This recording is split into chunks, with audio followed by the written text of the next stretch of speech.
Un musulman vertueux marchait un jour dans une des rues de Basra, en Irak. Sur son chemin, il a croisé des enfants qui étaient en train de jouer avec des noix et des amandes. Mais il y avait à côté d'eux un enfant qui regardait les autres et qui pleurait. Alors l'homme s'est dit, cet enfant qui est sur le côté, il n'a pas de quoi jouer avec les autres. C'est pour ça qu'il pleure.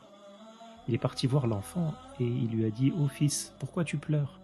Tu veux que je t'achète des noix et des amandes? Comme ça tu vas pouvoir jouer avec les autres enfants ?» Alors l'enfant a levé les yeux vers cet homme vertueux et il lui a dit, « Oh mon oncle, Allah ne nous a pas créés pour jouer. » Alors le vertueux a été étonné. Il lui a dit, « Pourquoi alors est-ce qu'on a été créé ?» L'enfant a répondu, « Pour la science et l'adoration. » Le vertueux, ça l'a étonné encore plus. Cet enfant-là qui lui répond de cette manière-là, alors il lui a demandé, « Ah bon? Et d'où tu sais ça ?» C'est alors que l'enfant lui a récité un verset du Coran.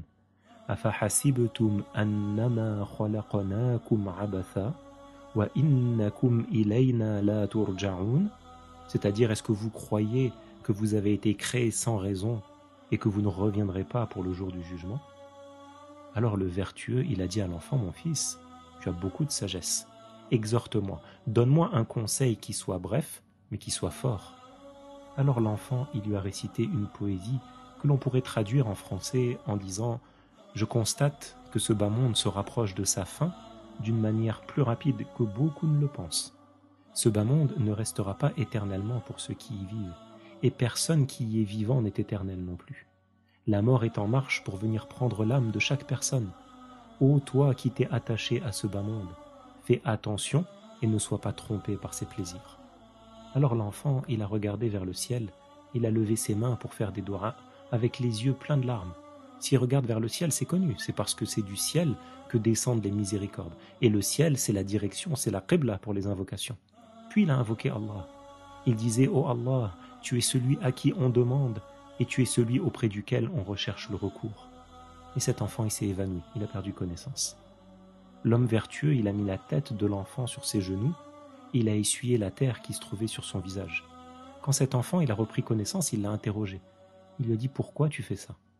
Pourquoi tu te fais subir ça alors que toi, tu es un enfant, tu n'es pas responsable, il n'y a aucun péché qui est inscrit sur toi. » L'enfant, il lui a dit, « Moi, j'ai vu ma mère essayer d'allumer le feu sous le chaudron avec des grosses bûches de bois, mais elle n'y arrivait pas.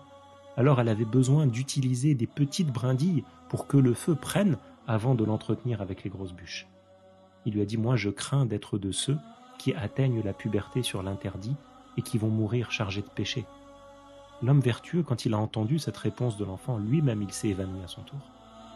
Et quand il s'est réveillé, il a regardé autour de lui, mais il n'a plus vu l'enfant. Alors il est parti auprès des autres enfants, ceux qui jouaient avec les noix et avec les amandes, et il leur a demandé, « C'était qui ce garçon ?» Les enfants qui jouaient, ils ont été surpris, ils lui ont dit, « Tu l'as pas reconnu ?» Il a répondu, « Non. » Ils lui ont dit, « Cet enfant, c'était un des enfants de Al-Hussein. Al-Hussein, le fils de l'imam Ali et de Fatima. Al-Hussein, le petit-fils du prophète. Alayhi salatu wassalam. Cet enfant, c'était l'arrière-petit-fils du messager de Allah, notre prophète Muhammad. » Alors l'homme vertueux a dit, « Forcément, un tel fruit, il ne peut pousser que sur ce genre d'arbre. » Cet enfant qui est plus jeune que nous tous, il avait cette forte compréhension et il disait des propos qui étaient sages. D'où il a eu ça? Il a pris ça de l'éducation de la meilleure des créatures, du meilleur des hommes, du plus honorable des gens, son arrière-grand-père, notre prophète Muhammad, alayhi salatu wassalam. C'est lui qui a enseigné le bien à toute l'humanité.